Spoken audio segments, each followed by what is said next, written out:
Vini, vamos lá. Vou até te botar como tela principal aqui. E para quem quer entender um pouquinho mais do jogo e do que está acontecendo com o Inter, assim, dentro de campo, o que acontece dentro de campo para as derrotas, assim, é realmente físico, é preparo, é técnico, é tático? O que acontece hoje dentro de campo nos 90 minutos para a gente olhar essa derrocada, esse baixo desempenho, esse jogo que angustia os colorados e que não traz nenhum tipo de alegria? Cara, eu acho que passa por todas essas coisas que tu falou. É um somatório. O futebol, ele é que nem a queda do avião lá. O avião não cai sozinho, né? Várias coisas vão acontecendo para ele chegar no fim e ter que cair. Então, eu acho que a queda do Inter são vários erros, várias coisas que aconteceram ou que vem acontecendo, que vem derrubando. É o Mano que perdeu um pouquinho a mão. São lá no início do Gauchão, lembra de uma entrevista do Mano que ele disse, mas os jogadores não voltaram iguais, eu não sei aí se ele quis dizer mentalmente, posturalmente, enfim. Ele deu essa letra aí, não lembro para quem, num pós-jogo lá. Os jogadores não voltaram um pouco diferente, cada ano é um ano, e as coisas não começaram a encaixar. Ele achou que tinha o time pronto, e de fato tinha, e aí quando ele se deu conta, esse time que era pronto naquela maneira de jogar não começou a dar resultado, porque o que começa a acontecer? O Inter começa a ser visto, todo mundo começa a conhecer, já conhece as forças, as virtudes, as fraquezas, os outros treinadores estudam, e aí eu acho que é um pecado do Mano, e eu gosto das entrevistas dele, algumas, né, porque por último ele tem falhado muito nas entrevistas pós-jogo, mas às vezes ele lê o jogo, ele consegue dizer o que foi o jogo, só que ao mesmo tempo que ele diz o que foi o jogo, ele não consegue dentro do jogo mudar o cenário. Então, tipo, ele tava vendo o que? Ele falou e disse no fim do jogo. Tomamos, né, não fomos bem contra o Atlético Paranaense no segundo tempo, cresceu, foi para cima, dominou, ok, mas o que a gente faz para sair disso?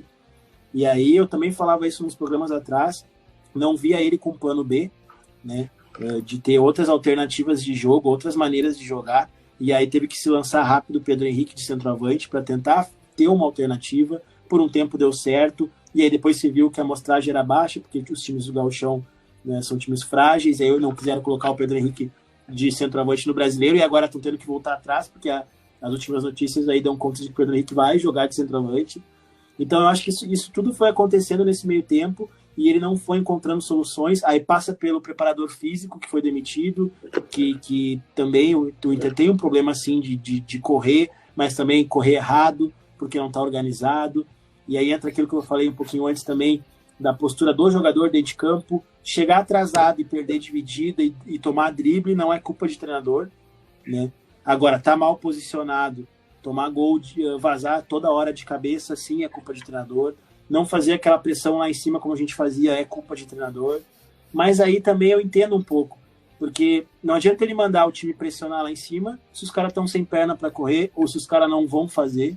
E ele também já andou dando uma letrinha disso aí, de que não estamos entendendo o que é para fazer, ele andou dizendo numas coletivas, né, dando letra direta para jogador, tipo o Renato fez agora aí há 2, 3 rodadas atrás.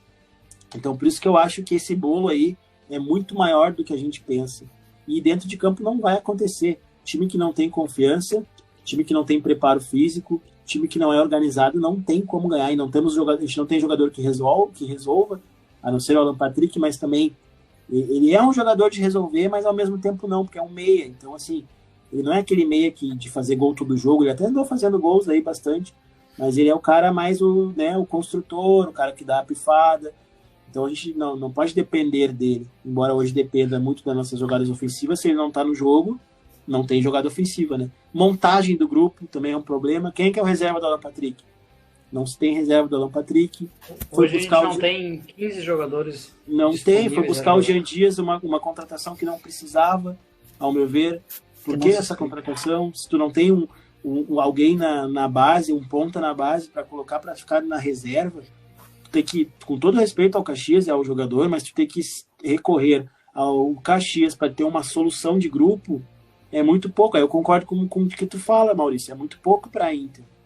Então acho que tudo, talvez tu quisesse uma resposta mais de dentro de campo do que está acontecendo, mas não tem como separar, hoje em dia o Inter não tem como separar o resultado final ali dentro de campo com as coisas que vêm lá de cima. E aí a mudança assim, se os jogadores fecharem com o treinador e entre eles entenderem que eles podem render mais, Talvez essa mudança seja ao contrário. Talvez o time em campo dê o clube alguma sustentabilidade que necessite com a torcida. Mas enquanto eu vejo eles frágil mentalmente até, o Inter é derrotado, o Inter já começa o jogo derrotado. É incrível, toma um gol, então acaba o time. Sofreu um gol, a gente pode ter certeza que não vai virar o jogo. No máximo empatar. E olhe lá às vezes, né? Então é difícil, cara. A gente não tem uma liderança dentro de campo. Passa por muitas coisas, muitas coisas. Mas assim, o resultado final mesmo assim da tua resposta é o Mano não tá conseguindo organizar isso, uma maneira de jogar que seja eficiente, que seja eficaz, que seja que tire o melhor de cada jogador. Não tá conseguindo. Realmente ele tá